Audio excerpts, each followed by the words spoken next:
So, quantum human design, which some of you may have heard of, quantum human design is a new way of talking about human design that I created over the last couple of years.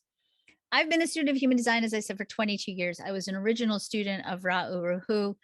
And in the way that I learned human design, I was trained to use human design as a tool to shock people, to wake them up. And part of what Ra used to teach and use was a vocabulary that was designed literally to spark people awake by showing them who they're not. The human design system is deliberately shocking. And some of the vocabulary, as you may have learned, can be kind of, disruptive. And it's supposed to be. That's its job. Ra didn't live long enough to write what he called the awakened rave I Ching. He didn't live long enough to create a body of work about what happens once you wake up, what happens once you recognize who you're not.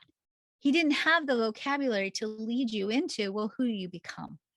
And so once he passed, and really because I have been so blessed to attract, I think, very awake clients over the years, it really became clear to me that it was time to write a new set of vocabulary words around human design, high frequency language. And this is actually language I've been testing in a lab setting. So it's language that I know when we speak these words to strands of DNA, it actually causes the DNA to expand, to be able to hold more photons, to have more, be able to hold more light.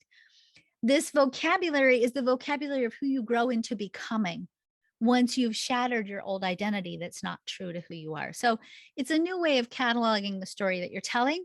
It gives you a Rolodex of the parts of your story. It tells you a lot about your soul curriculum, what you're here to learn, and how you interface between you and your muse or the quantum field or God or whatever word you want to put in there.